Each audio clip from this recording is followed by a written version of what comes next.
Well, we've made it to round 4 of the Diamond Drive Cup, and we've still got championships to decide throughout both of the two classes. What will today's weather do to the driver's chances of taking home some of that hardware? Hello and welcome, everybody. I'm Jesse Lee, as always, joined by Nate on the commentary with Jedi Jake the Bosmeister Boswell on the cameras as per usual. Well, we're in a very different place, a very different kind of race, but very familiar weather to all the British viewers tonight, Nate. Yeah, this is what we call a warm British day. We don't often tend to see the sun very often, so we just kind of acclimatise to this weather. It freaks me out when we go to British tracks and there's sun out because that never happens. Even if the forecast says sun, always pack a raincoat just to be sure. Well, we're hoping today that all the drivers can keep the cars on the racing surface. It's going to be a tall task. We've seen nearly everybody at least go wide once, and that includes Honor Rose in the 56 BMW as well. Nobody is immune from it today. Racing in the rain anywhere is difficult. Donington, probably more so with all the really fast sweeping corners. Yeah, so the Craner curves in the wet are probably going to be an absolute disaster for some of these cars, especially if the drivers haven't practiced the car on full fuel. The weight transfer will probably catch a few people out on lap one. This chicane here, I always forget the name of it, that we've just seen Cosmo come through, also be potentially quite a challenge in the wet. In fact, the whole of the final sector, actually, spotting your brakes is, well, hard enough in the dry coming over some of the crests here, let alone in the wet where you have to brake fractionally earlier to make sure you can get the car stopped. So, as you mentioned, Jesse, I'm imagining we'll see a couple of drivers off of the track at some point or another tonight. Well, you certainly will. Cosmo is felt like that was slightly on purpose right there, distracted by something on the dash, perhaps from the number 2 Honda. What kind of car? Oh, there you go. Case in point, April Carlsvard goes for a very, very wild ride and will park the car. Let's take another look here. What happened? I just slid out trying to enter the corner. That's going to be a common condition tonight. Yeah, so it looked like just tried to get the nose tipped into the corner and maybe got a little bit too much rotation in the car and the back end stepped out. As you mentioned, Jesse, likely to see that a lot tonight with the limited grip conditions we've got here. But, well, now is that running wide or is that just abandoning the lap? Not sure. We have another car off the track as well. But, yeah, I feel like, Jesse, you were probably going to ask me what choice of car I'd prefer here in the It wet. was indeed. I'm a McLaren fan at heart. I do love me the 720, as we so conveniently have Nicole Fox's 202 in front of us. But yeah, they're quite nervous or mid-engine cars quite nervous in these conditions. So I'd probably, for the sake of surviving the wet, I'd probably take a front-engine car. I'd probably quite partial to the Lexus. Oh, so we could see some Lexuses get in the mix tonight. I heard Jake talk about his car of choice in the wet being the Boatley, appropriately named for. Oh, he means actually just a physical boat. He wants to bring out a barge onto the racing circuit. It is very wet, folks. This is about as wet as we allow it to get an ACC competition here on RCI TV. It is worth mentioning the sim will let it get wetter than this, but we physically limit it so that it doesn't become a washout. And tonight is no different. It's quite heavy rain indeed, but definitely not as bad as it could be. There's no real standing water, and that will help a ton. It won't aid traction, but it will keep you from aquaplaning off of the racing surface. Qualifying starting here, 20 minutes to get a lap. We keep fluctuating between 13 and 14 cars. A couple of notable sign-outs from the race tonight. I know that Yvonne is not in the race this evening. That's unfortunate. Yeah, another notable sign-out, Jesse, would be Sophie Erwin. We really saw her come on in form in the last few races of the previous season and the first few races of this season. So I was looking forward to seeing what Sophie would bring to the table to see if she could start challenging sort of for overall podiums. But yeah, unfortunately not with us tonight, along with, as you mentioned, Yvonne and a few others. We certainly miss their presence on the racetrack, but like I said, we're still fluctuating between 13 to 14 cars. Last week, while the drivers are doing their warm-up lap, let's go back to a week ago real quick. just an insane 90 minutes at Bathurst. We had two cars playing peekaboo all race long, basically, and it ended slightly prematurely, in my opinion. But what a ridiculous race that ended up being.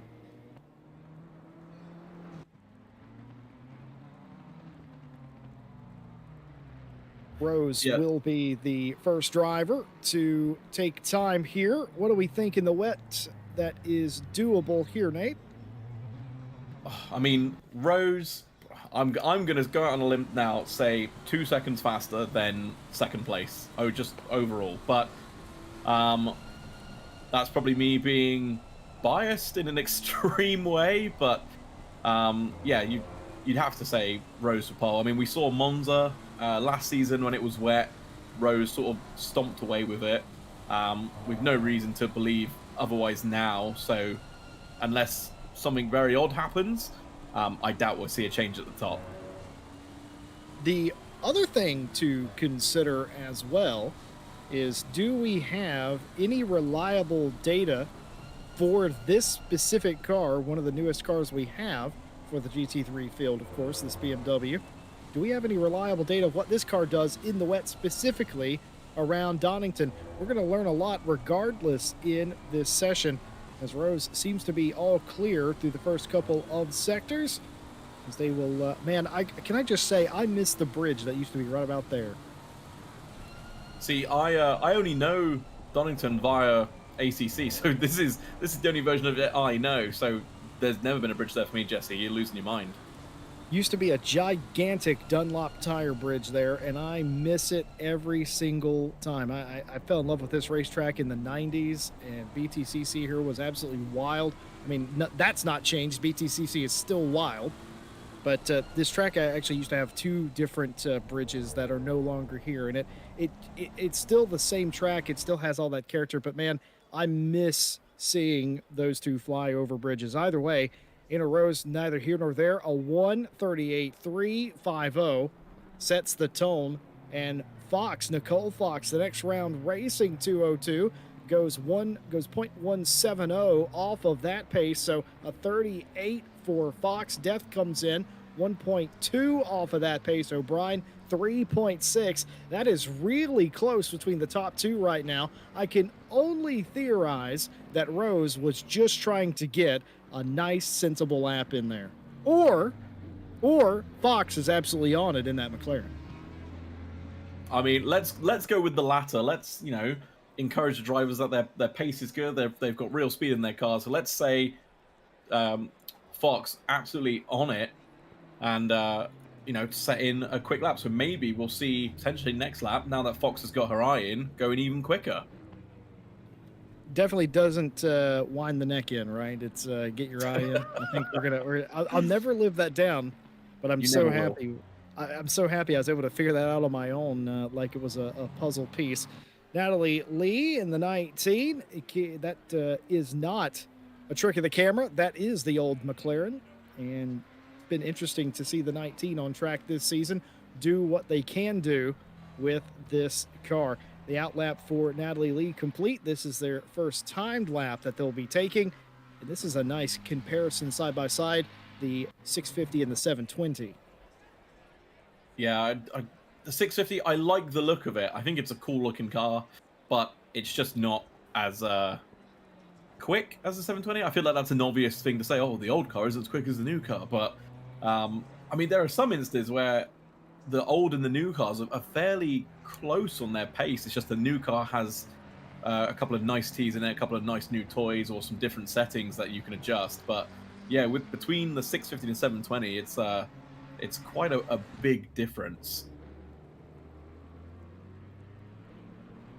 Jordan Daly has joined the chat and has piped up and said, yeah, the rain looks just about right. Of course, we have Natalie Lee, who is returning this week. I don't believe they were with us at Bathurst. We also have a developing story. Sarah Dove on the 177 is having internet interconnectivity issues, and they're the car that I believe is blinking in and out of existence. Hopefully they're able to solve whatever issues they are currently having. Right now, Rose the fastest, a 37.522, a full second faster than Fox. Death 2 seconds off of that. April Carlsvard holds on to the quickest spot in the second class over O'Brien and Young.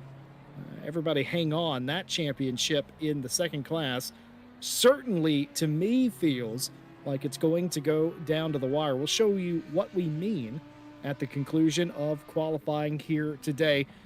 Well, Nate, they've had a couple of laps now. Is everything okay, or are we still skidding around out there? I'd definitely say, looking at how shiny the track surface is, that we'll still be sliding around a bit. Obviously, with the rain being as constant as it is, I doubt we'll see any sort of line appear. But obviously, in the wet, as we see a yellow flag in the background there, in the wet, you really don't want to be on the standard racing line. Obviously, if there's a build-up of rubber on there, it will make it more slippy. Is that, what can I say that? That's not correct, but there's less grip on the racing line in the wet, which is quite a weird concept for myself personally to get my head around, because it's drilled into you to stay on the racing line, and then suddenly it's wet and it's like, okay, now get off the racing line. It's like, well, hang on, what am I supposed to do here? So drivers probably still trying to find where the best like brake points are, where the best point to turn the car in is to avoid all the slick stuff. But as the session continues, obviously they've had practice to get their eyes in as well. As the session continues here in qualifying, and then they'll take all that knowledge into the race, and we should see a variety of different lines, Jesse, that might open up some interesting racing. Certainly should do. Paula Brady comes across the line, improves a 39.627 P5 for the Canadian driver right now. And that was a nice little pickup as well. Fox has also picked up as well. Gained about a quarter of a second, now only down 3/4 to Honor Rose out in front. Death 1.2 seconds back, a pickup of their own. Sarah O'Brien trying to do the very same as they enter the final couple of turns. Studi and Chet mentioned you driving an NSX in the rain here and having PTSD. You want to talk about it? Nah, I don't want to talk about it. Let's move on. Moving right along. That's bad memories. So, it was actually an RCI race that we joined in. I decided that I wanted to try the NSX. This is going back a while ago. Studi agreed to it, and he put one of his famous faces on it that you've come to see through various series and championships that he's participated in. And I believe that we practiced a solely dry setup that was pretty sketchy in the dry, and then it rained all race, and I spent, I'd say, a good 90% of my driving time backwards in various gravel traps.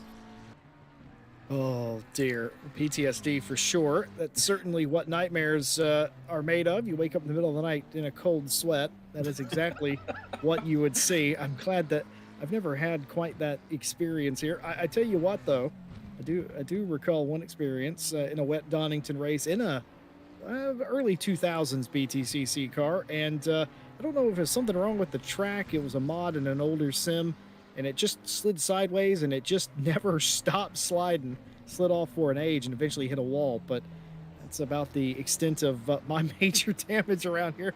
I just keep thinking about that. It's been more than a decade, and I keep thinking about how that car just did not decel at all before I got to that wall. Made absolutely no sense. Sarah Dove is making sense in the 177. It's only 2.2 off of Rose up front right now, looking to gain some more spots on the rest of the pro class. Carlsvard's done a very good job. P4, 2 seconds off the overall, but more importantly, 1 full second clear of Sarah O'Brien in second in the second class, and Dove does go quicker. A 38.625 for Sarah Dove puts them third overall, 1.1 the gap to the leader now. Excellent pickup there. Yeah, so all the drivers, as mentioned, they will go quicker, but obviously if the rest of the grid's going quicker, so is Anor Rose. So we wait and see what Rose comes up with. We wait and see the benchmark time that all the drivers are aiming to beat. And in the meantime, as you mentioned, Jesse, obviously Carlsvald has a comfortable second lead over Sarah O'Brien, but obviously anything can happen. Obviously, get your bingo cards out, everyone. I'm going to say it. session track, the lot will be best at the very end. So we're likely to see a couple of these drivers jump around. It's a very good point. This track has been thoroughly saturated. I don't really see any line forming either. I mean, maybe kind of a little, I suppose, but it really isn't improving much at all with the heavy rain and the limited amount of cars going around.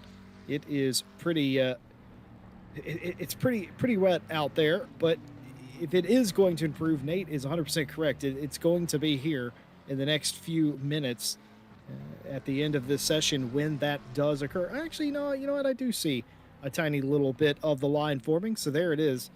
It will get faster, and everybody would know that. Of course, Rose knows to stay out there, keep pushing, and get a better lap, and so will everyone else. Carlsbad still 3/4 of a second up on Young, who's now P2. O'Brien back to third, but for how long working this lap?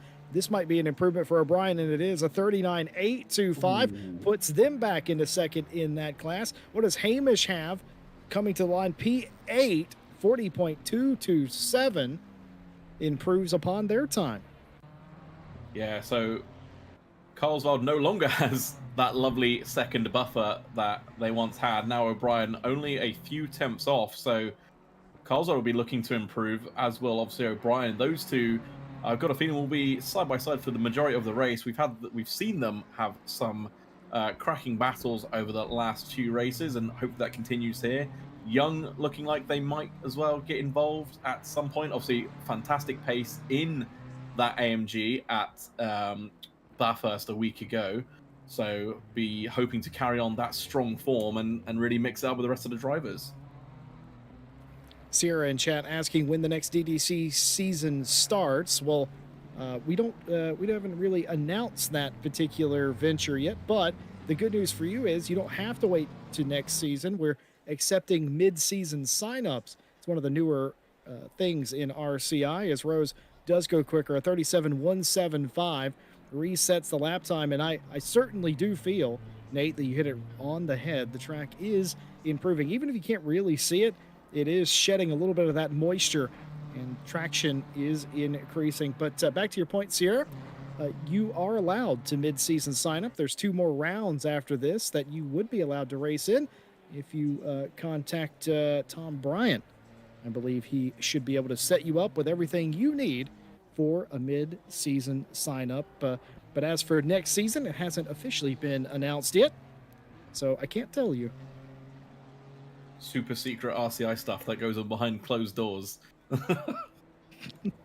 I'm just physically not allowed to say, I'm afraid. Cosmo Marsh, though, in 11th place in the tricky Honda, the PTSD Honda, I think is what we're going to call it today. Oh, no. Thanks to Snooty. Yeah, Snooty said it. So we're going to go with it.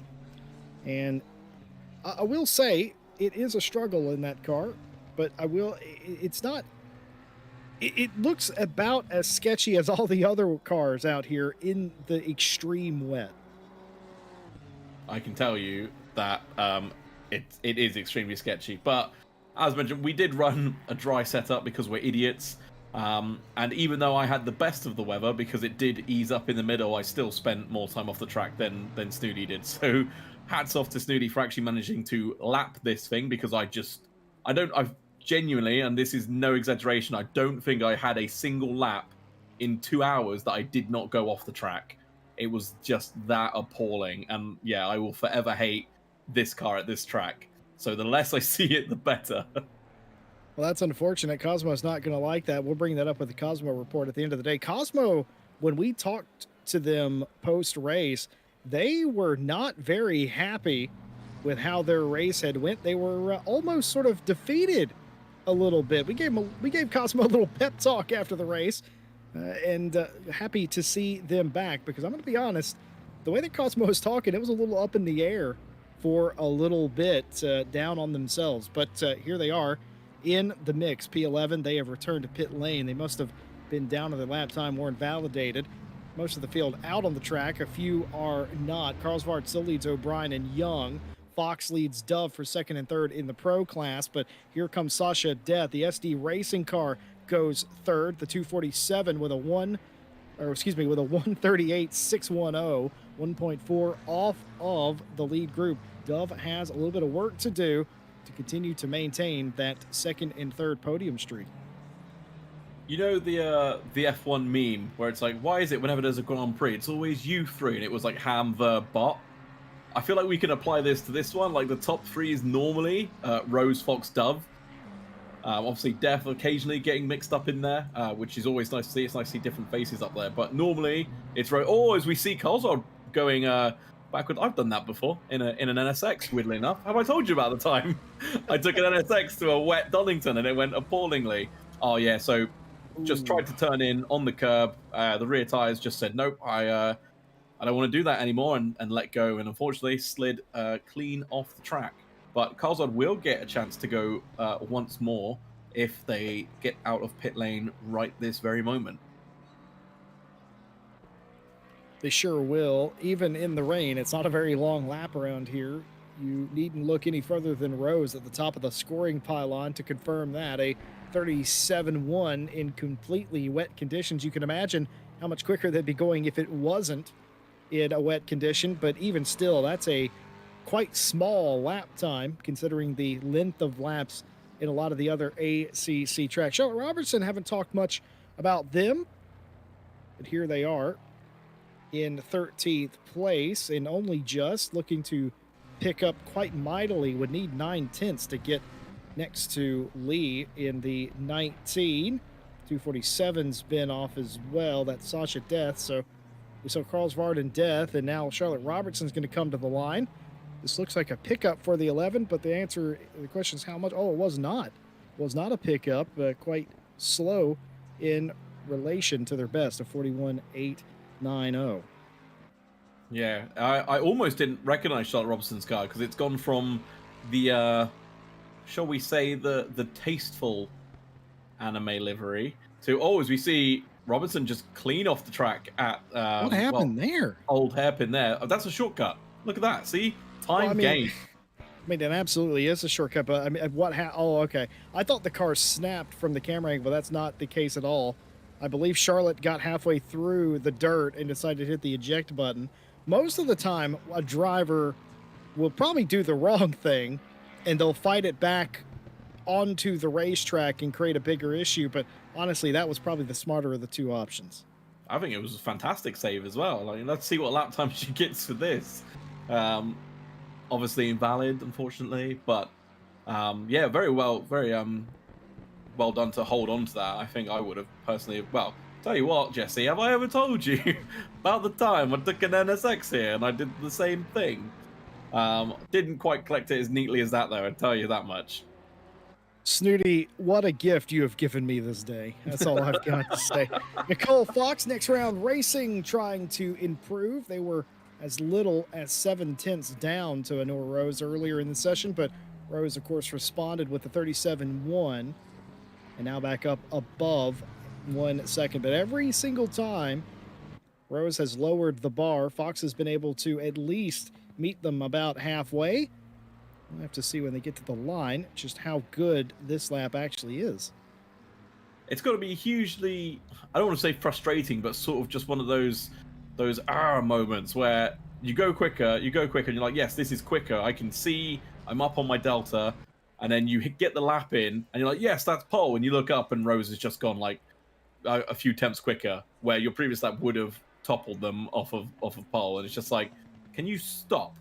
Can you just stop going quicker? But Rose is in the pits. Fox is on the track. Fox has one more chance to try and gain a second to put it on pole. It's a tall order, but not impossible, Jesse.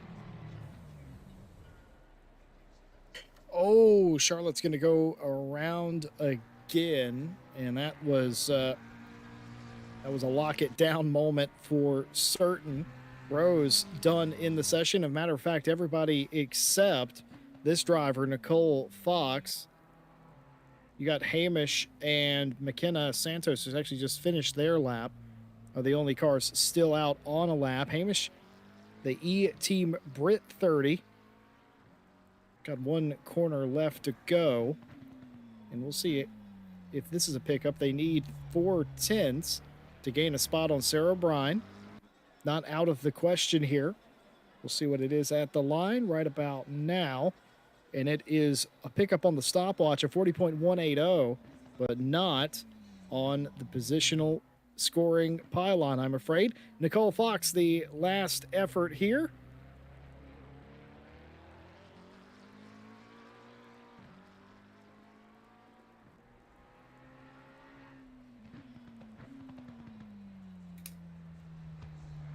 One corner left to go.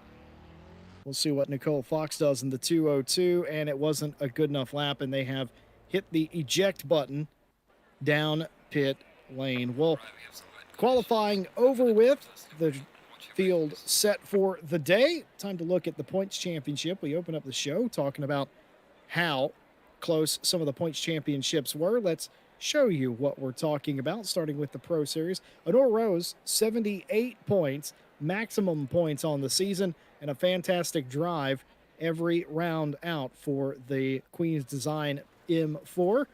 And behind them, though, it gets very close indeed. Sarah Dove with 58 points, Nicole Fox on 54. With that kind of range, a point position makes a difference. Well, that's the podium spots. In fourth place, Sasha Death's not too far behind, 39 points for them. Sarah Johnson with 36, Hamish with 33, Paula Brady 31 points, and Cosmo Marsh on 11. Yvonne has pulled out of the championship, and nobody else has scored points.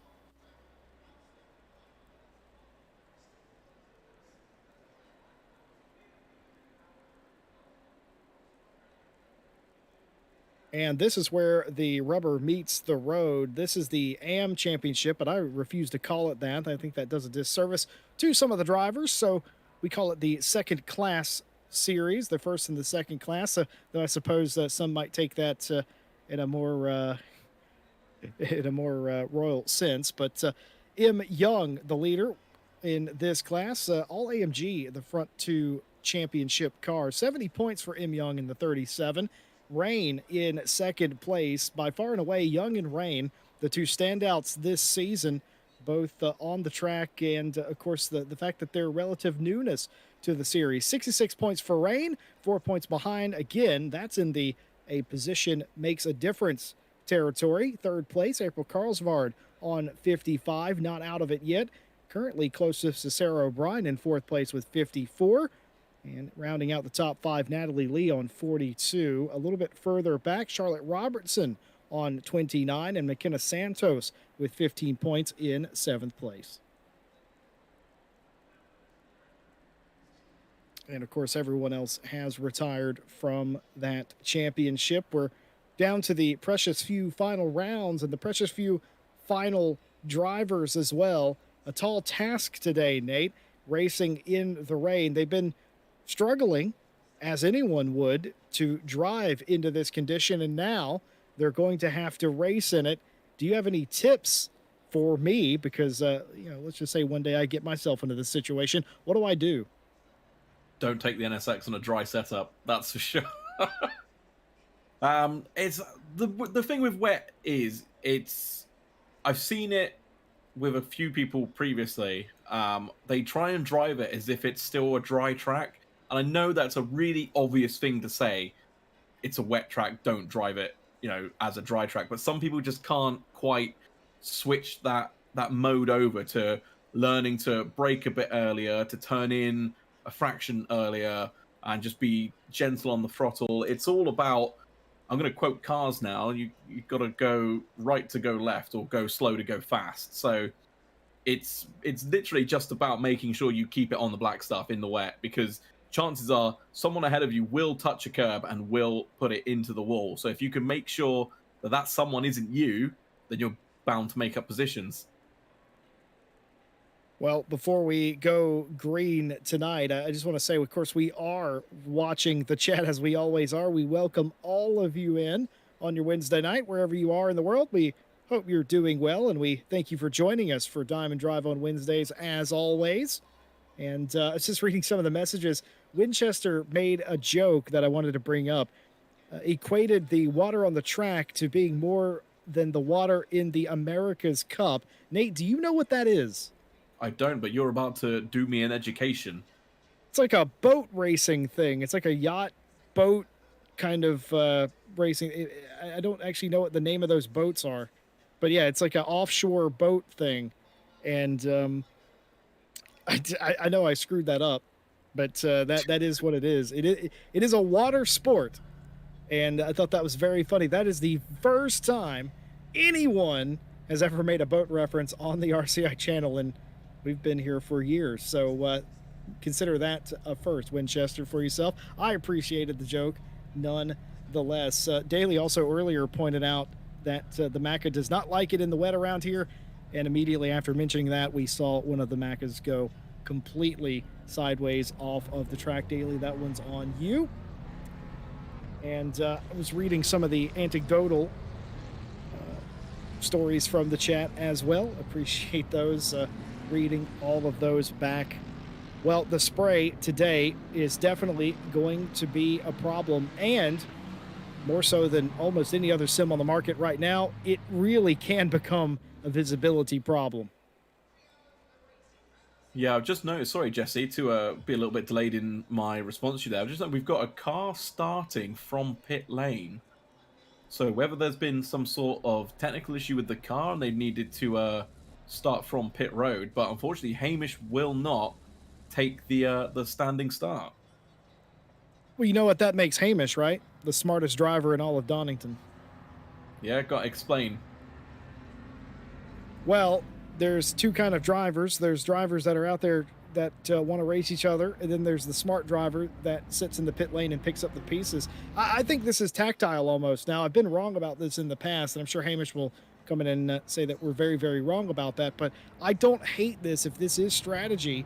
The pit lane here, not very long. That car will be able to enter the race just after the grid is cleared, meaning that all the drivers have went down into turn one. So they'll get released, and yes, they'll be a ways off the leader, but they'll be out in no spray by themselves, and inevitably, it is almost impossible to imagine a start here not going wrong for somebody. So that might be the safest place. There we go. That's why I call Hamish the smartest driver. But also they're going to have cold tires now, and that's really not what you want at the start of a pretty wet Donington. That the first few corners are going to be very treacherous, and if Hamish isn't careful, could very easily find themselves joining whatever accident has happened in turn one. Well, you make a valid point, and you might be right. And of course, we could all be a bit silly as well. That could have been a issue that led them to starting in that position. But I don't hate it on a day like today, where it's absolutely chucking it down. You are going to start dead in the middle of this field. Sometimes as a driver, I can tell you this, you just feel it. You feel something in the force. I know Jedi Jake the Bosmeister Boswell does it all the time, but for us lesser Jedi, it's you can't tell I've been playing Skywalker Saga all week, can you? But for us lesser Padawans, sometimes we also get that feeling inside. You know what? It's not worth it.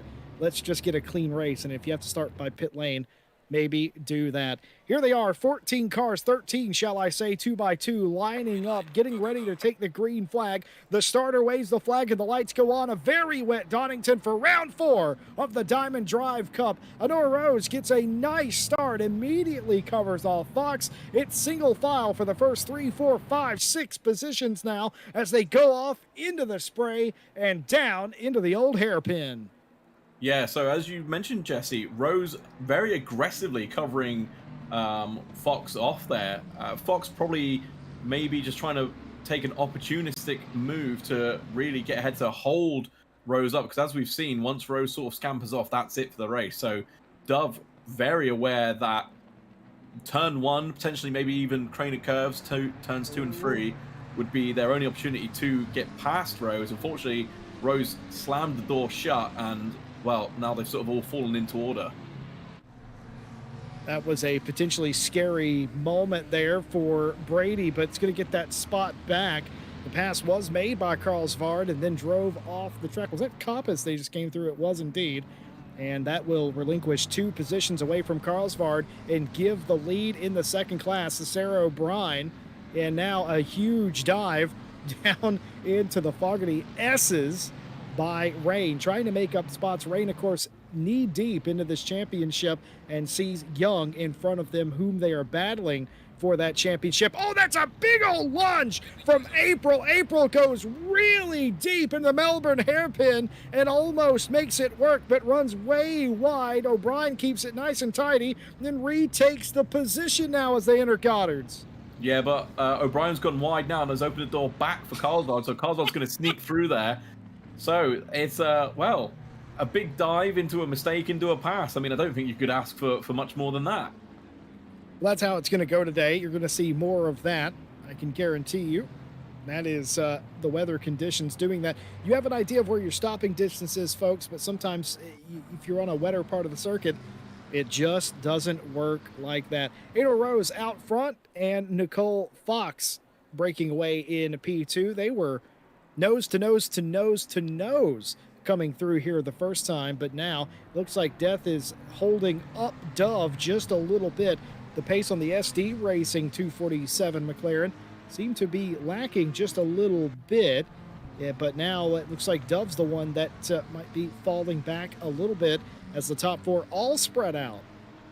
Yeah, it looks like Dove in the well, not the last because, but the couple of corners that we just watched him go through was getting a little bit too deep into the corners. We see Natalie Lee with a little bit of a slide, keeps it under control, but, well, as you can see, lost time there to Charlotte Robinson, or actually lost a position, I should say, to Charlotte Robinson. And that's, again, something else you've really got to be careful with in the wet is spinning up the rear tires. Because if you do that, then at some point you will probably find in one of these mid-engine cars that your engine is trying to overtake you, and that's normally a bad sign. I will admit something, that plane scared me whenever we went to that camera and the private jet was landing. That scared me a little bit. It came out of nowhere. The fog quite heavy around the racing circuit tonight. Im Young continuing to try and chase down Rain now. Rain got around Young, but look at this. Down pit lane almost immediately is Rain. Now that's an excellent tactic, trying for the, what we can only assume is a very, very long undercut on the rest of the second class field. Yeah, so like you said, Jesse, might be part of the strategy to get out of the spray, so you've got some clear air ahead of you and just hope that you can pass everyone in the pits. We've got a yellow flag. It looks like a spin for the 69. That's April Carlswald off at the old hairpin. No. Now is going again. I wonder what happened there, if it was just a mistake or if there was contact. Also, the car is already off, so it looks like all by themselves. So, unfortunately, that McLaren not happy here in the wet today. Well, we saw April set really quick laps, but also struggle at times, as well as McKenna Santos. I believe that, no, was that McKenna? No, there's no way. Yeah, that was McKenna. That went off the track there as well. So that's an easy retention of a spot. But back to April, we're talking about how they were really quick in qualifying. We're on pole, in fact, but also spun off quite a lot as well. And I think that's what you're seeing here. So what has that done to the second class? Well, Sarah O'Brien is leading Young and Charlotte Robertson P3 right now. Lee and Carlsvard, then Santos and Rain. Rain, the only car. I just realized that's an appropriate name for today, but I digress. Rain is the only car who has pitted. Sasha Death's going to run very, very wide indeed. And that will mean that they will lose a spot. So all Dove has to do now is just keep it on the road. I think, ooh, that was, I definitely would have been a little bit sketchy if I was in the, in Dove's car there, just seeing that McLaren loom ever close. We're going to see it from the bumper cam now. Ooh, it didn't look as bad as it did off board, but still close enough, especially in the wet. It just takes one lockup to slide clean into the back of the car ahead of you. But yeah, it looked like Dove was potentially overdriving the car, trying to get past Sasha there just a moment ago. But now is ahead, so hopefully can settle into a rhythm and chase down Nicole Fox. Well, Dove now P3 in the overall class again. So a well done drive for Dove to get back through. Rose has a 2.1 second lead on Fox now. Dove's trying to get away from death. That's never not an interesting statement, but in this case, it's a matter of fact statement as Dove is trying to outrun death. Not again. Not this again. Jesse, no. Not this again. You can't write these headlines. You just can't do it. Oh, no. Someone put Jesse in the timeout corner. He's not allowed to make puns anymore. You didn't find it very punny, did you? Oh, dear. Jesse, we're going to fall out. There will only be one of us come the end of this stream.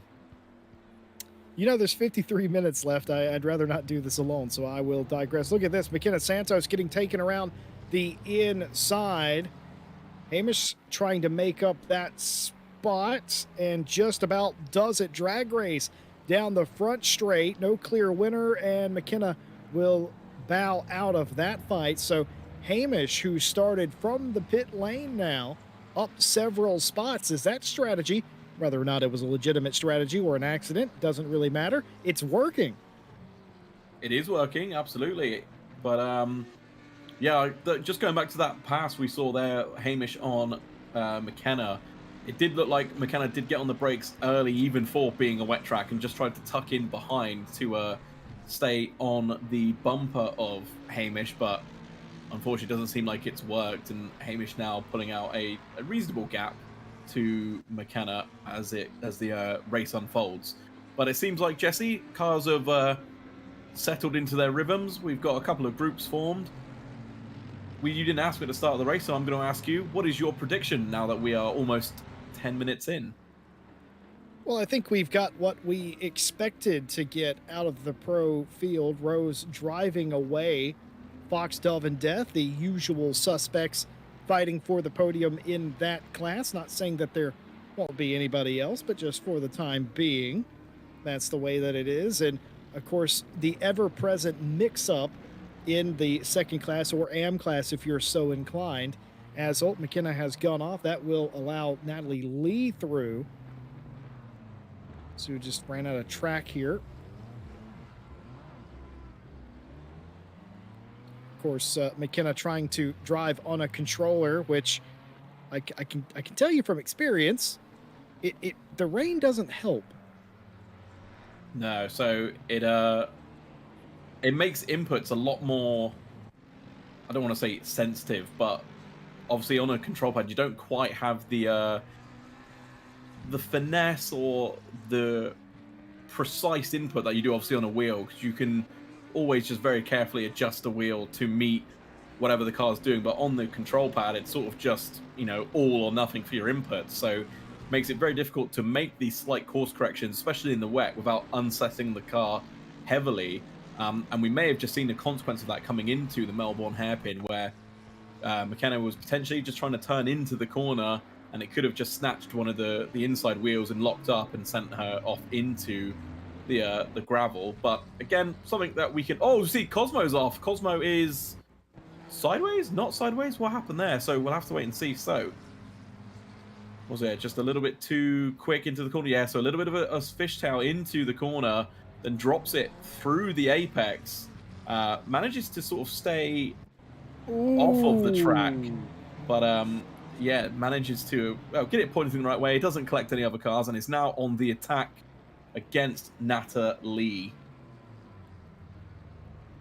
Well, the eagle-eyed viewers in the chat, as they always are, Jamie, first of all, has put me in my place and said that we never tell jokes on the RCI broadcast, and right you are, Jamie. I will stop immediately, of course, because we take ourselves very serious here, obviously, for obvious reasons. But in addition to that, the eagle-eyed viewers have noticed completely clean lap number one, and the race has had 0 car-on-car contacts thus far. And one of you in chats talked about, almost had one right there. That was a moment in a half. I thought commentator's curse was creeping in. Let's take another look at exactly what happens here. So Charlotte runs off the track there, trying to maximize the corner, coming up the inside, and what an excellent run it was. thought McLaren was going to get clear faster than it was, had to rethink their trajectory. Of course, Charlotte wanted to be on the right side of the track as well, because if you're not, that makes, especially in the rain, that makes that corner incredibly difficult. Some of you theorizing about a completely clean race. Well, let me tell you, what are the odds of it? It's incredibly small, and I'll tell you why. It's never happened in the history of RCI, 2+ years of racing here. Keep in mind, we stream 2 or 3, sometimes 4 times a week here. Every week. We have never in the history of RCI, that's got to be hundreds of races, maybe 1,000 plus, and we've never had a completely clean race. It's never happened.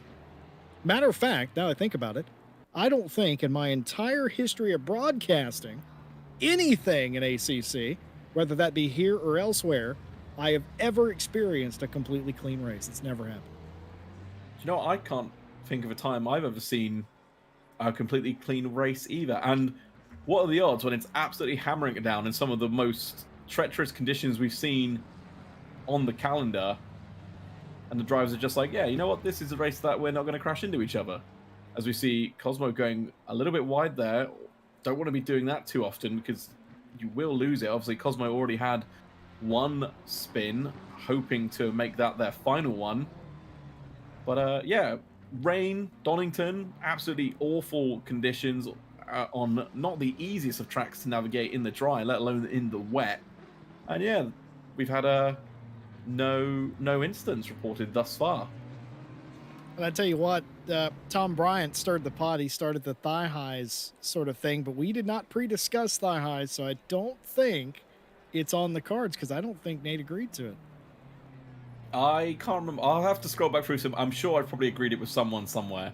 I'll scroll through the messages, but yeah, clean lap 1. If the bet is on, the bet is on, and Okay. we finally got there.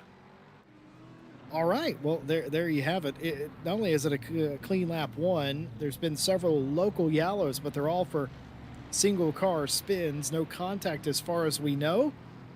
So the stewards are playing their thumb wrestling, I believe, is what they're doing, making paper airplanes and thumb wrestling. But no, it's a good point you made. I just want to circle back to that real quick, talking about you wouldn't imagine it in the conditions that we have for the race to have gone as well as it did. Keep in mind, they were 2x2 on the start. You know what I mean? And you would expect it to have been some kind of contact or it to have gone wrong, and it hasn't. And add to the conditions, you would expect it to be more probable. But realistically, wet races sometimes are the cleaner races because you do the fundamentals because that's all you really can do. You're always taught, doesn't matter if you're in karting or an F1 driver, you race the track. And in the wet, it kind of forces you to only race the track. And I think maybe a little bit of that seeps through here today. That's enough of my theories for one day. No, keep going. You gotta do the math and run the theories. Let's get it. Do the math of what? The probability of something. Come back to me in 10 minutes and I'll figure something out. Oh dear. Hopefully in 10 minutes I can find some math. I can tell you some math. Rose now driving away 15 minutes into this race has a 5.5 second lead over Fox in second place. 4 seconds back to Dove between second and third. And now Sasha Death must be struggling in the 247, some 9.5 seconds. And it wasn't that many laps ago. Death was sort of mixing it up with Dove. Of course, Dove did get around Death, but they were still quite close. But 9.5 seconds tells me that McLaren is having a little bit of an issue here today. Paula Brady in the top 5, 5th place there. So O'Brien continues to lead in the second class with this driver, M. Young, who is trying to keep a charging April Carlsvard behind them. But I feel this might be an exercise in futility. Yeah, it's what do they call it, Jesse? War of attrition, where you just have to outlast your opponent. Well, I mean, having seen Young's pace across the season, I've only ever seen them make a handful of mistakes, and I think Bathurst may really be the outlier in that one, where they had that really strange twitch on Conrod Straight, and Oh, visibility from Carlsbad's car is that's non-existent. that's poor. I think we would call that. I believe we'd call that poor in the States, Nate. Yeah, the technical term is poor, definitely. But doing well to sort of Good know, grief. know where she's going. I'm just going to pull out for the move. Looking to the inside, cut is not close enough, so tucks back in, but definitely gave Young something to think about and has put them a little bit deep into the corner. But yeah, I don't. You can just about, if you squint, you can just about see the rear wing of that AMG. But yeah, Cosworth doing well not to just completely stove it into the back of that AMG there. And I'd probably say the same here for Santos and Lee. Santos has a amazing drive there out of the S's. He's going to look for the inside into the Melbourne hairpin. Not close enough. Quite sensibly gets out of it to avoid torpedoing the side of Natalie's car there. But yeah, that was a fantastic drive out of the S's there. I, we have a couple of Lees in ACC here at RCI, and I don't say this about Natalie enough. Natalie Lee, the best name in sim racing. I say that for every other Lee. I'm not biased though, but it's the best name, best last name in sim racing at least. I'll give them that much. But no, that in-car cam illustrated so much the very poor visibility and conditions. Someone in our chat earlier asked the question, would they even run a race if it was this wet? The answer is yes, because how hard it's raining is rarely ever the issue. It's visibility and spray. But I think if they were able to disperse and fan out the way that they have, they would probably allow them to race. The track's not lost. There's no stand. The biggest issue is obviously lightning and for the spectators, of course, and the safety of the crews and standing puddles and visibility. That it's not dark. It is visible. There's no encroaching fog. The visibility issue is when you're following somebody else, and you do kind of have the option to not do that around most of this track. And considering the track conditions not lost, I think they would run this race. Now, if we were at Spa Francorchamps, for instance, that might change because of the prevailing standing water that tends to happen around that circuit. Yeah, I definitely think Spa, because it's, I mean, obviously Donington's quite hilly, but I mean, I think the biggest kicker for Spa is El Rouge. Like that corner, Oh, like you, 100%, yeah. we saw, you know, in the dry, we've seen nasty accidents. I mean, W Series had a huge accident there last year, and I believe one of the drivers even fractured their back in that whole incident. Obviously, we saw the horrendous accident for Lando Norris in the wet last year. So I think it's more, you have to judge the track for the conditions as opposed to conditions for the track. Obviously here, there seems like there's ample drainage. There's not a lot of standing water. There's some, but not a horrendous amount, as we see a double yellow up ahead. There is a car just slightly off track. But yeah, whereas Cosmo. I mean, not saying Spa doesn't have fantastic drainage, but there are some points of that track where it's just too much. And again, El Rouge is just too dangerous to have even a slight loss of grip at those speeds and at that sort of angle. So here, I think it's okay. There is plenty of runoff to sort of be going in the high-speed bits.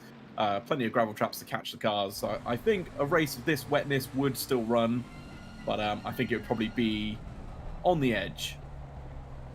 Well, Steven in chat pointed out that you wouldn't need to use the windscreen wipers if you're not driving in cockpit, and I suspect Carlsvard is not driving in the cockpit and is now trying to go around the outside of turn one, red gate, and get around Sarah O'Brien to retake the lead. O'Brien's going to do it. The over-under running wide is O'Brien. The lead handed over to April Carlsvard, and I feel like O'Brien almost facilitated that pass a little bit, but this car, the GTWR 69, has driven back to the front of the field after a self-induced incident led them off the track earlier. More importantly, no damage, and drove right back up there. You know, as a driver, if you had your confidence shook by going off the track, nothing makes you more confident than driving back through the field, and that's what Carlsvard just did. Oh yeah, absolutely. I mean, we said, oh, I say we. Jesse, I'm pulling you into this. I'm throwing you under the bus as well. Okay. I mean, I said when we saw April have a few incidents, obviously the car didn't seem happy in qualifying. A couple of early lap spins and off tracks, and it just didn't seem like the car, the setup, something just wasn't working here. But Carlos has had those incidents and has driven all the way back up to first in their class. So I mean, obviously something is working right, and Caldwell seems to have an absolute handle on that car now. And like you said, Jesse, there is nothing that will boost the driver's confidence than just being able to get through a lot of other drivers. As we see, who was that? Cosmo coming past McKenna.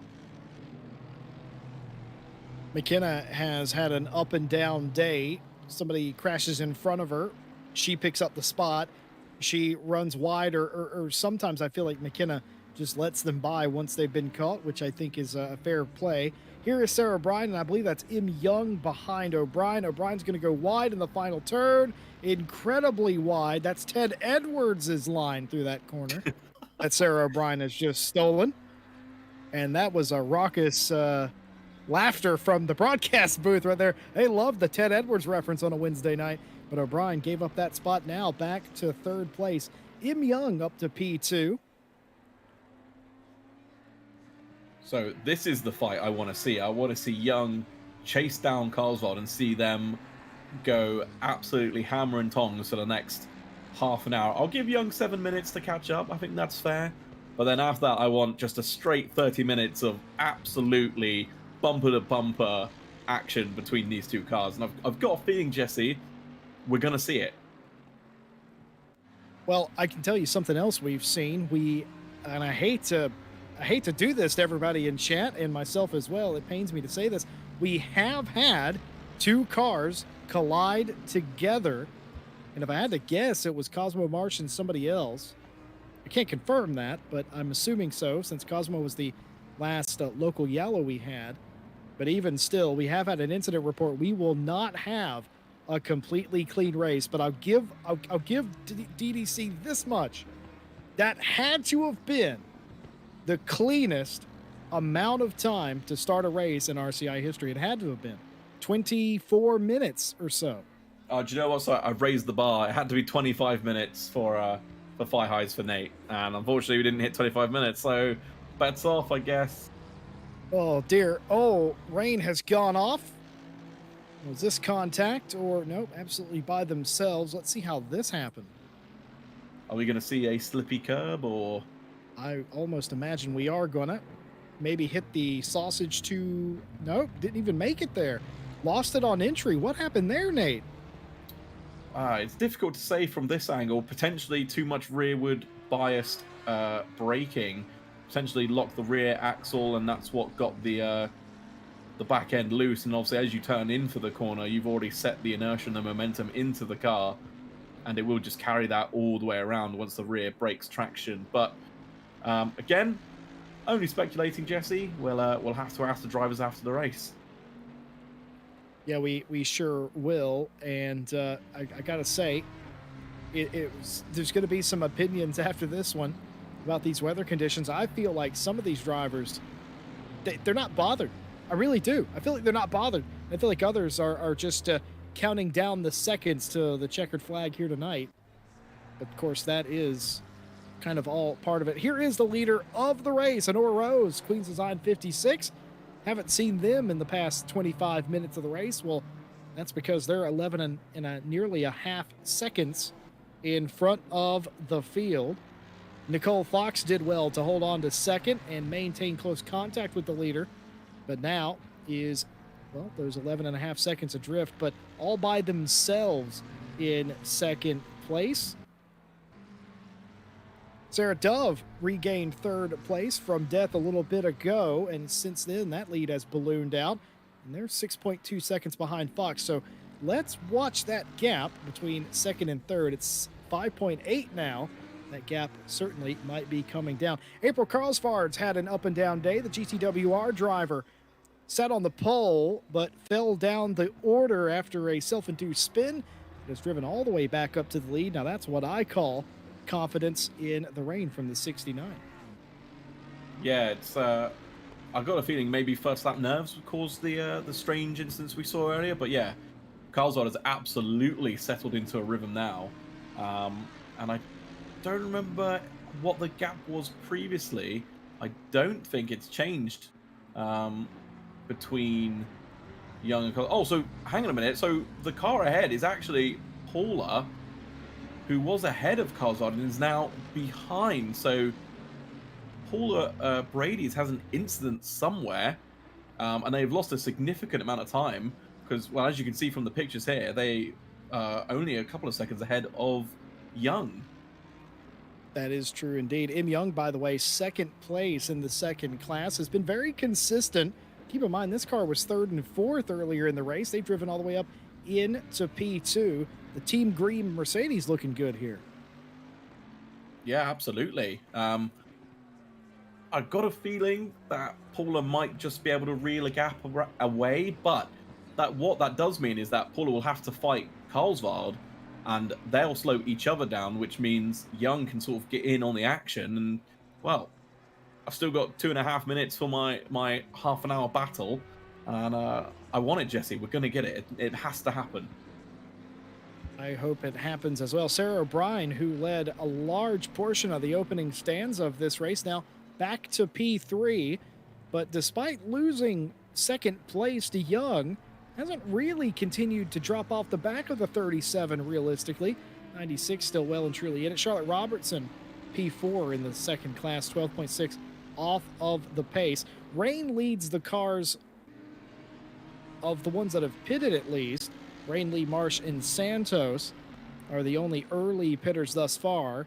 And I wonder, Nate, in this weather condition, will we get drivers that pit at the halfway point, or will they just try and pit as late as possible here?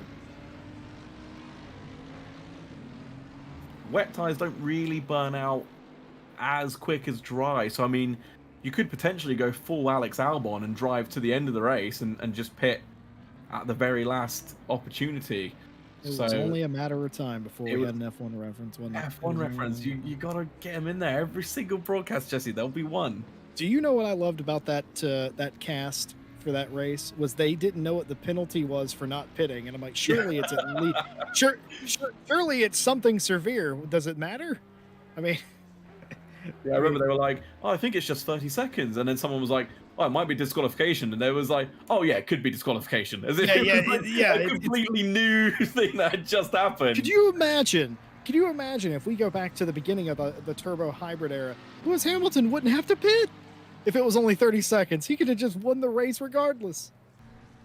That would be incredible. But yeah, sorry, Jesse, what were you asking me? I've railroaded myself here. But hang on, before we get on to that, Cosmo is looking for a move around the outside of Natalie into the S's. I don't think it's going to pay off here, but it might mean that Cosmo gets a better run into the Melbourne hairpin and can potentially stick a nose down the inside there. Doesn't look like it's worked out this time, as they both got a little bit squirrely coming into the S's, but it's definitely looking like Cosmo's got more pace in that Honda than Natalie has in the McLaren.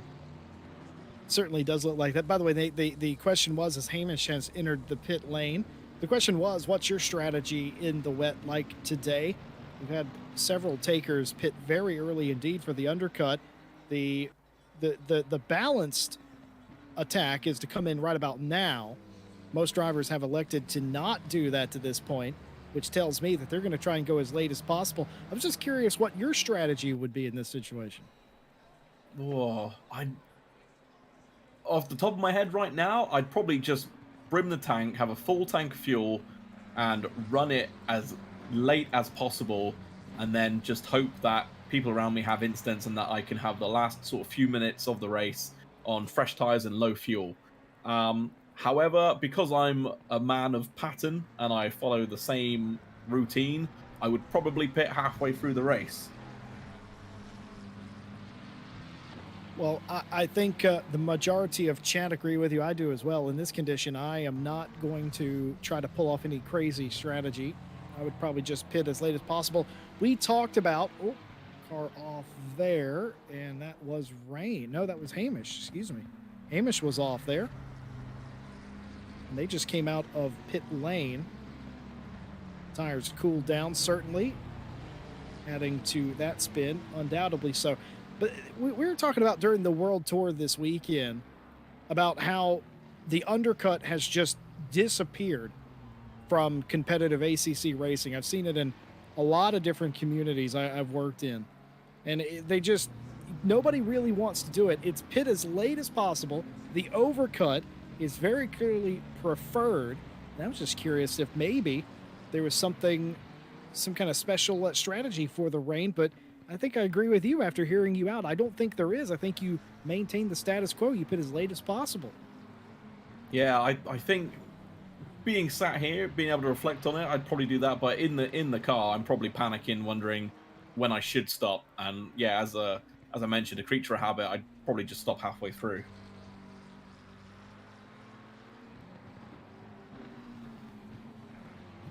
Well, that is certainly an option. Keep in mind, they only have to take. I can't remember if this is the championship where they only have to take a liter of fuel, or if it's a 25-second stop. I believe it's 25-second stop, but I'm unsure. I'm unclear about that. We have so many different rule sets. I often forget. Ooh. Oh, car sideways. Hamish off. Hamish is Did they off. make it all the way off? Yes, they did. So they hit the curb here, gassed it up, and tried to save it, locks it down, keeps it from going around. But for Hamish Eisner, that was a scary few moments. Cosmo Marsh drives by. No incident. Oh no! Big incident here. Hamish has completely blown through the S's here. If the first moment wasn't a change of underwear, that one certainly will be. I wonder what happened there. Maybe they just missed their braking point. Maybe there's an issue on the car. That was very odd. I don't think I've ever seen a car sort of fly through there at that sort of speeds. It was almost like Hamish was confused about which part of the racetrack they were on. That was very odd indeed. Now, I wonder if Hamish was preoccupied with something in the cockpit of that car. That's the only thing I can explain that away with, is after having an off like that, maybe you're making an adjustment in your car. These GT3 machines, you have a litany of things that you can do on your car. And maybe doing that, forgetting how close the S's, the Fogarty S's were. And that could have been very, very dangerous indeed. We just had, I believe, Cosmo Marsh disconnected from the session. And due to the fact that they have returned, I am forced to believe that that was not voluntary. Yeah, I'm going to be honest, I hadn't really noticed. I feel like I should. Thank you for being much more observant than I. But yeah, that is odd. I wonder if maybe Cosmo's having some connection issues, or maybe something just wasn't right with their game. It needed a quick reboot. Yeah, we'll have to again. We'll have to get the Cosmo report, Jesse, and discover exactly what happened.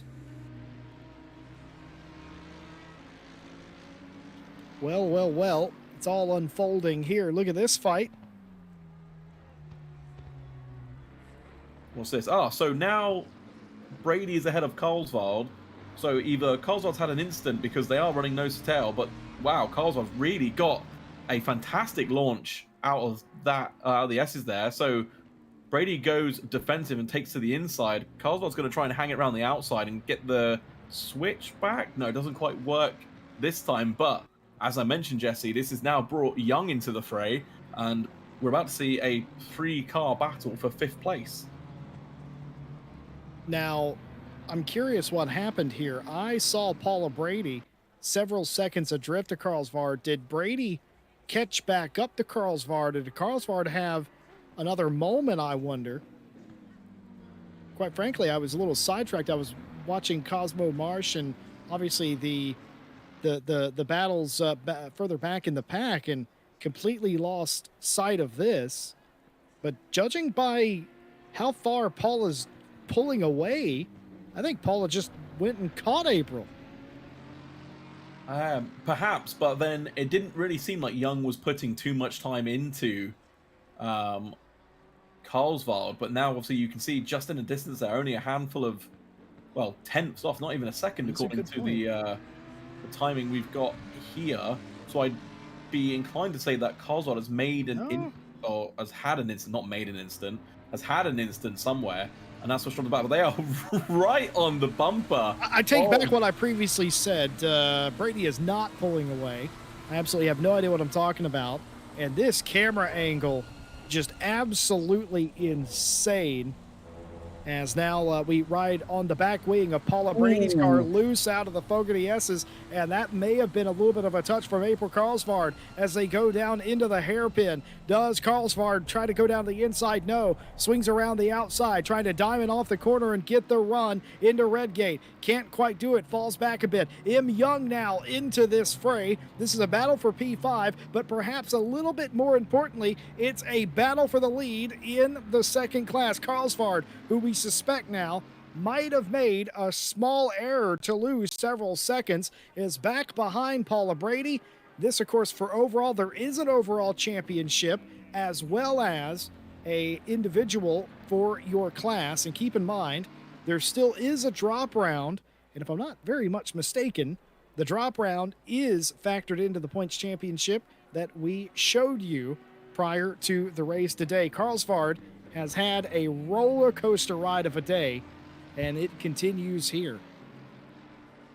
Yeah, like you said, roller coaster, and it's not over yet. Obviously, I really want to know what happened. Whether it was maybe just Cosworth having an instant, or if suddenly these two, being Brady and Young, just found rocket ship pace, and have caught up. But yeah, as you mentioned, it's not over yet. Cosworth seems to get much better drive in Sector 2 here, and just seems to be able to keep touch with Brady's Audi there. But yeah, it's difficult to pass when it's dry. It's even harder when it's wet. So we'll have to see if look like Cosworth got a little bit loose there. But yeah, it gets such a good drive out of the S's there, and is just immediately able to close up to the back of Brady. So yeah, I'm not quite sure what's going to happen, Jesse. I predict it will be close, but I have a feeling one of the drivers isn't going to be too happy about the result.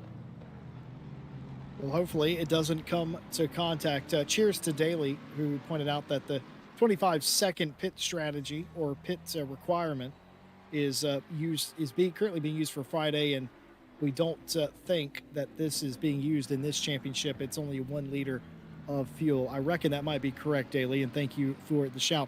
By the way, everyone buckle up. Let's go over the penalty report for today. We haven't talked about penalty report, but Will Stevenson does have me a slip of paper, and here it is. Racing incident between the 22 and the 15. Just for minor contact, racing incident. And that's all I've got for you. You can unbuckle now. That's it. One instant in, what's this, 40 minutes? That's yeah. We're doing well. And considering the sheer amount of passes we've seen, it is very impressive, including the conditions we're having. There's been a lot of passing, and judging by this little group for the top 5, I don't think we're done yet. Oh, no! There! 48 looks like Young's caught up in it as well. 48 looked like they lost it there. Carlsvard gets into the back of them, and M. Young gets hit as well. So, yeah, what happened is, Brady is very cautious in the corner prior. Just comes up over the hill. Is wide. I'm not quite sure. Oh, yeah, has a slight... Starts to lose the back end ever so slightly. And then, it doesn't look like they've held the brakes there and just rolled back into the path of Young. So, there's been I think there was another incident right there. Yeah, Was there not? Well, Young is away off the backs of Brady now. Cosworth is up the road, so... I think I know what happened here. I think Paula Brady is trying to let the leader... No, that was an accident. Okay. What I thought, because that's what I saw. I saw the 48 slow, and I thought Paula was trying to let Honor Rose through, but turns out that might have been the case. But contact with the leader, Honor Rose, that'll be at least a second or so of damage. That was minimal, but somehow still significant, but probably not enough to upset the balance of the Queen's Design BMW. It's all kicking off here now. Yeah, we've gone 40 minutes without it. Now it's time to get those handful of instants in. But yeah, it was odd as we was that. Oh no, okay. I thought Rose was starting to slide sideways there. Turns out they're just turning for the corner. That's pretty normal. It's a pretty standard thing to do. But yeah, it was such a weirdly slow accident. We saw the Audi. We saw Brady just getting very slightly loose, which was obviously just enough to create the speed difference. I guess Carlsbad was blindsided by it, just caught unawares, and unfortunately just sort of drove into the back, which would have definitely caused a good chunk of damage. And yeah, as we saw, unfortunately, Young got caught up in that as well. So unfortunate to see, but you know these things can happen. It's so easy to just lose the back end in the wet, and once it goes, it's quite difficult to hold it again. For me, that's just Coppice. That's the way it is, and it's an Audi as well in the wet. Touch the runoff zone, the rumble strips, if you will, and try to gas it up. And you got three tires on the racetrack and one rear tire on a less than ideal grippy surface, and that's understating it, folks. And I think just lit up the rear tires and spun a little bit. I think Brady would have been able to save that had April Carlsbad not been living rent free on the rear wing of that car. It's just unfortunate for April, an absolute passenger, and the same could be said for Young as well. Had nothing doing with that incident. There was not contact prior to that. That's a car that was sliding that just happened to be in the wrong place at the wrong time. The only thing I saw with that is that the stewards probably won't like too much the not holding brakes situation, but I'm not a steward today, and we'll await their assessment of the situation. Honor Rose continues to make passes. Oh, and M. Young, that's a replay of the aftermath. And it's not over yet. Okay. That was, yeah, the stewards aren't going to like that either, as it turns out. Didn't see that. That was excellently framed. How did Jake know that was there after all that time? He is all-seeing. That is Jake.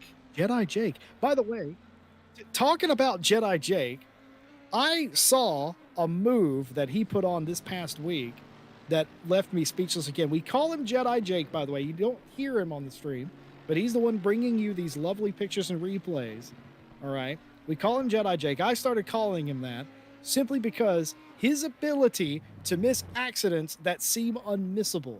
And it happened again last week. Insane. He moved, I swear to Jesus, before the accident started, and he needed every inch of real estate to get by a crash. And if he wouldn't have moved before the accident started, he wouldn't have got through it. And there's no reason for him to do that. He might actually be a Jedi.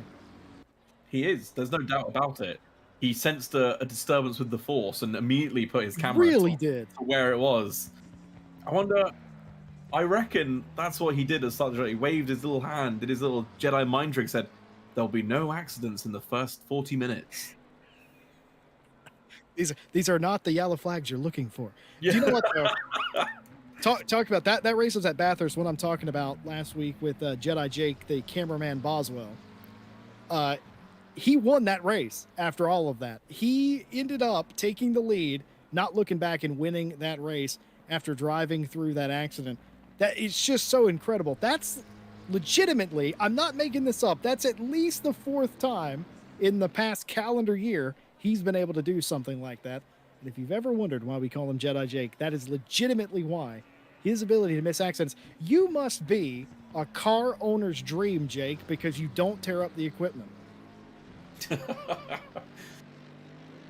If I was buying a car, I'd definitely buy one from Jake. He's the exact description of one careful lady owner. Never revved, never raced, always kept in the garage.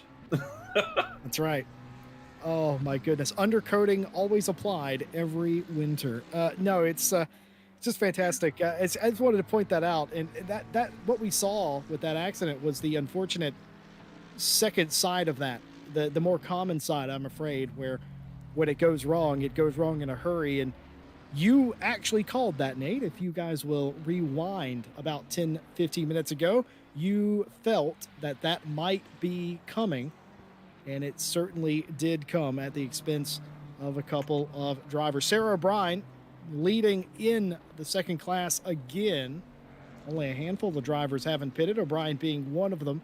Carlsvar does lead the rest of the drivers that have pitted in that class. Dove, the leading driver in pro of the ones that have pitted. Fox is in the lane now. That pit stop is complete. Rose, Death are the only two drivers that have yet to pit. If I'm Rose, I don't have any real hurry to get to pit lane other than you have 12 minutes to do it. That's the only hurry, isn't it? Is obviously, but then I suppose 12 minutes. There's only 30 minutes left in the race. I mean, I suppose you really do need to stop before the end. But just to pick up on what you said, Jesse, you said Dove was the leading pro car who had pitted. Unfortunately, you're wrong. Fox is out with a comfortable lead ahead of Dove. Well, that is true. Of course, when I said that, Fox was still in the pit lane. So that just shows you how far out in front Fox is, that they were able to, they still have 14, I'm going to call it 15 seconds on Dove after the stop. And of course, Death still has to pit, and that should give, it will give Dove back third place in that class. Sarah O'Brien has decided now is the right time and has come to pit lane. Nicole Fox, the next round racing McLaren, out by themselves. I wonder what Nicole Fox will say about today's race. I feel like they've just kind of been by themselves most of the time. I mean, they're not right now. Death's behind them, but Sasha still has to pit. Yeah, so not really anything to worry about. I mean, Fox essentially, well, you can't even say essentially, is a pit stop up. You know, made their stop, come out. Sasha still has to pit. So, I mean, arguably, if Fox wants to, could just let Sasha sort of trundle up the road a few seconds, just keeping within touching distance, and then when they stop, just breeze ahead of them. But that's only if Sasha gets sort of close enough for a pass, because while it is for position, it sort of isn't, because obviously they're out of sync with their pit stop. So it's that sort of preservation game of not fighting a fight that isn't yours. You may as well just let them pass and wait for them to stop and catch them that way. Just an update from the field. Cosmo Marsh did rejoin earlier, but they have since retired that number 2 car. Unknown what's going on, but to me it looked like definitely a connection issue with that car. So the 2 car has retired due to, we'll call that a hardware failure at the end of the day. And to your point, for Fox, yeah, I probably wouldn't race. I probably wouldn't race Death so hard, because again, you're a pit stop up anyway.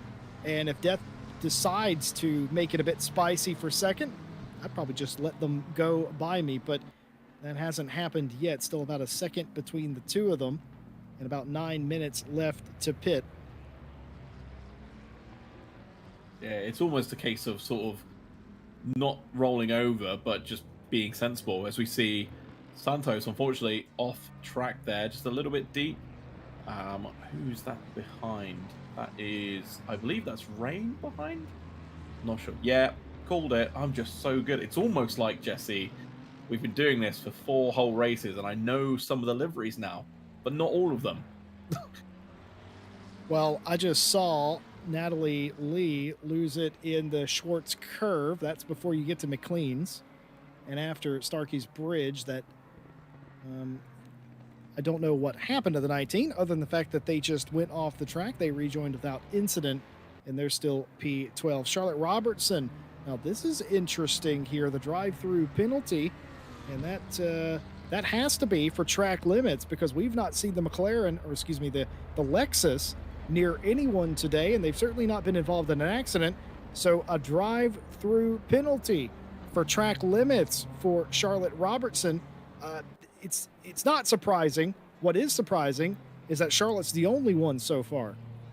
Yeah, I wonder where that. I can only assume it's at the S's, because if you take too much curb on the inside, you do get slammed with a track cut. So yeah, one would assume it's there, because I don't really think you could get it anywhere else. But I don't know. I'm always happy to be proved wrong, Jesse. So If you could Mm. think of anywhere else where it could be, I'm all Um, ears. if you cut, there are a couple of places that if you go too far into the infield, it counts it as a cut regardless. It's quite weird in that way. And even if you have an off, like for instance, Craner, if you go off in Craner and rejoin in old hairpin or Starkeys, it can sometimes trip that. Obviously, the Fogarty S's is a great place to get one as well. Uh, it is very possible, and especially in these conditions, it happens as well because you can be completely not in control of your car and get one. My favorite one is if you take old hairpin and you just run wide because you're trying to get as much as humanly possible out of the car and run wide and you go all four off and then come back on the track. Sometimes it'll tell you you gained an advantage by going off the track despite the fact that you're getting passed by people because you've went off into the dirt. So all of these places could very much give you that issue. The lesser known places go off in McLean's and Coppice and stuff like that, but it's one of those tracks too that going wide sometimes gives you that. But if you spear off on this track, it's rather unfortunate. You get slapped with it regardless. Yeah, I definitely think I've had a warning for running wide at old hairpin, so I can. Yeah, now you mention it, definitely. It's if you It's run unfair. past. Yeah, it's if you run past the curbing and the AstroTurf. If you still have wheels off track at that point, I'm pretty sure the game just goes, "Wow, that's not fair. You've gained an advantage." Even though, like you mentioned, 9 times out of 10, you probably haven't. Yeah, it's especially. I mean, it's prevalent in the dry. In the most places in the dry that you will get those, and I've seen friends of mine get that quite regularly in old hairpin. But it is possible other places. I believe it was a world tour race last year where we saw on 3 consecutive laps. I don't remember what car it was, but they went off in the S's. They just cut it too deep, like they couldn't get the car braked enough.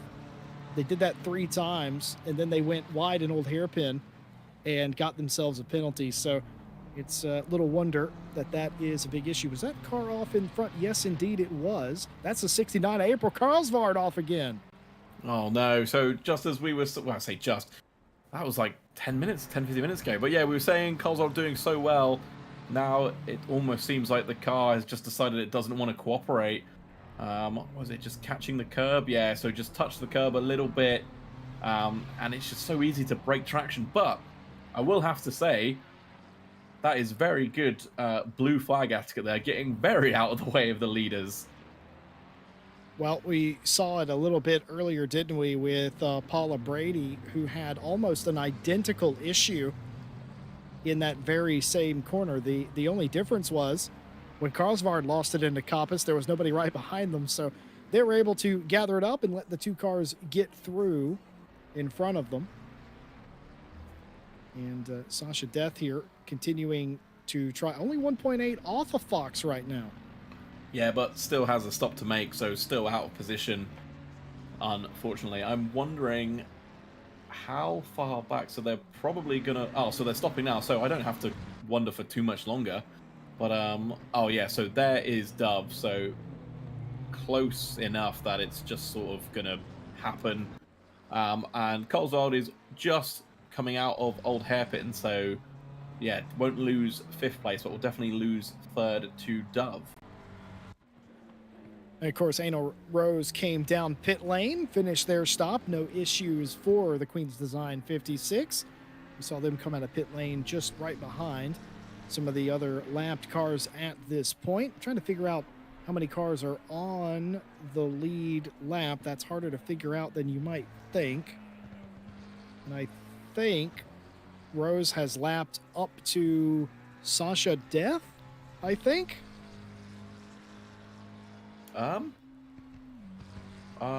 Pretty sure that's accurate because Lottie's already Lottie. No, not yet. It's So Coleswald. it's Carlsvard. Yeah, Okay, yeah. so Carlsvard's behind the leader though. Yeah, so oh, are you saying like lapped up to, as in has not yet passed? Yeah, Death? yeah, exactly. Death is the last car on the lead lap, I believe, the Oh yeah. 247. I don't think that's going to happen in 4 minutes. So the top four still on the lead lap. Carlsvard back out in front in the 69 still, despite having issues today keeping it on the very slick but still somewhat grippy racetrack, grippier than the grass anyway. I am very curious to hear what April has to say about their day. You can't be too upset with a gold trophy. You speak about the grass being slippy, Jesse. Do you know what else is quite slippy? AstroTurf. Ask me Oh how I yes. know. Were you driving a Honda, perhaps? No, actually, different story. Different story. I was in a Ginetta at Spa for was it EWC the season we had last, or the GT4 event we had last season? Yeah. Anyway, was in a Ginetta for that. Touched the AstroTurf at every possible opportunity. Spun the car at every possible. Jesse, do you know what I've just realised? I've noticed a pattern. When it Do you, rains, I am very bad. So it's the rain's fault. It can't be me. very clearly so. You know, there's different types of drivers. Some we talked about that a little bit earlier. Some don't particularly like racing in the rain. Some don't gel with it very well, and others relish the opportunity. I think you see that all throughout motorsport. I think it's incredibly prevalent in the GT racing world, and of course, F1, if you will. But we do have some more reports coming in. Lap 22 incident involving the 48 and the 69. Racing incident for minor contact. So that's pretty much what I expected out of that incident. That was the front bit when the 48 of Brady lost it and the 69 nudged them. That part was a racing incident, but a warning for car 48 for causing avoidable contact by lifting unexpectedly on the racing line. That with the 56 of Rose. And that's the contact coming out of the S's we saw. Now, what's happened here? Well, I don't know. We did just see the front of Hamish's car looking very battered, so I'm wondering if they get snookered into a wall. No, so So where Charlotte did the Robinson, damage come from? yeah, I'm not too sure, but that McLaren's definitely seen better days. I wonder if that car has visited a wall by itself at some point, because that is the most. Oh, Oh no! Contact there in the S's there. Robertson trying to get through. yeah, I wonder if Hamish just didn't see the Lexus there and just sort of tried to make the corner unawares it was on the inside, or if they were trying to maybe put the frighteners on Robertson to be like, hey, this is my corner, get out of here.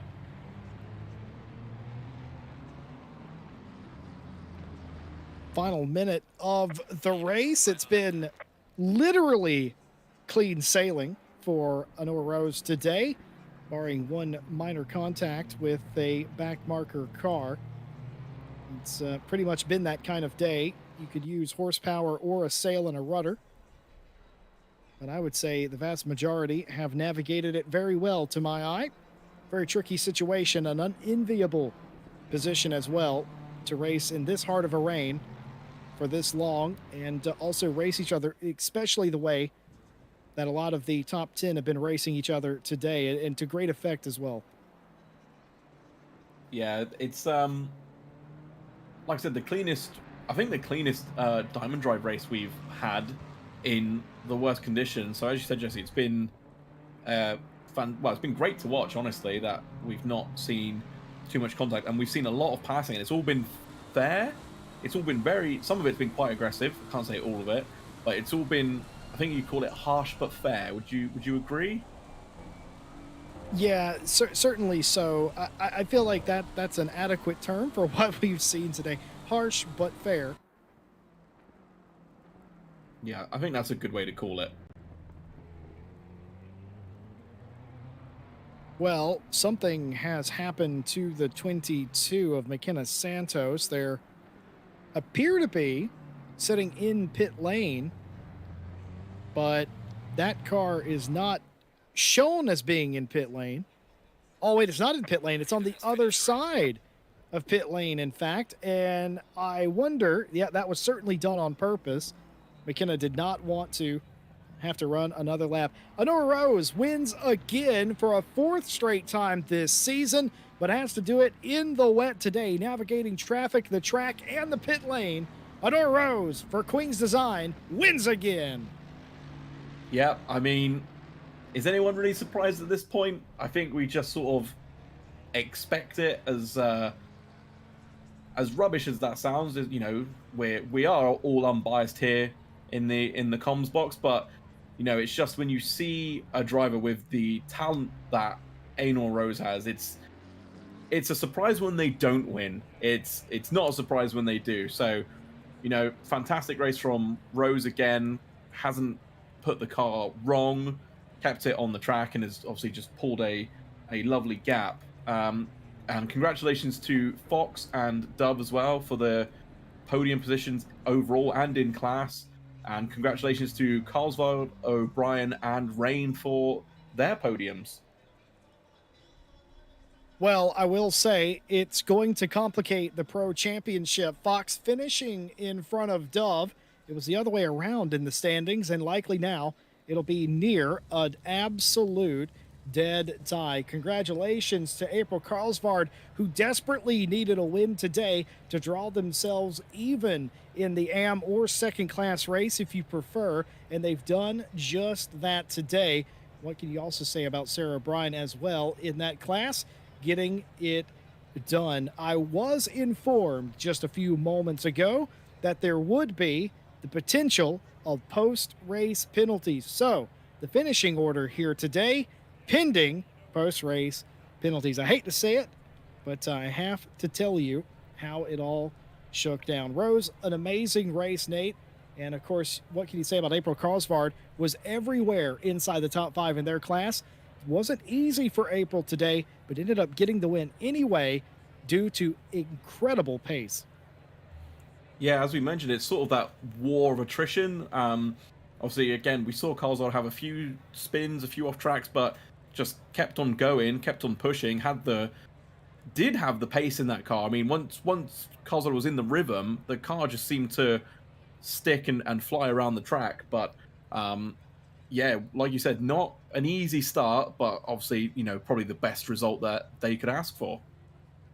Well, it would appear as if we don't have post race interviews today, so I'll move swiftly on. I'll tell you about the Thursday Championship has returned. That live tomorrow on this channel. Like, subscribe, hit the bell for all of the alerts that you need to have. Of course, tomorrow, the start of the BMW M2 Touring Car Championship. Brand new season, a brand new series with one of the new Challenger car pack cars from the newest DLC for ACC. I believe it'll be Tim Peck, Miguel Martins, and Christian Stricker in the booth for that race. And of course, the Friday Sprint Championship continuing on Friday, and Night Owl returns on Saturday as well, and the continuation of the Monday Challenge Cup with three of those cars from the Challenger pack as well. The BMW, or excuse me, not the BMW, the Porsche, Lamborghini, and the Ferrari was with Ryan Gill and Ryan Mawson at the Monday this week, and we were at Alton Park in that series. Absolutely cannot miss it, and you won't want to miss a single thing. So join for that, and of course, we'll be back right with you for round 5 of the Diamond Drive for next week, entering its penultimate round of the season. Before we go, just want to say thank you to our partners that make this race and every race possible here on RCI TV. Race Department, your source of sim racing news and information. AK Informatica for providing our server solutions. Driver 61, did you know that you can get 25% off your driver coaching by going to driver61.com and entering our discount code? The link to that is in the description.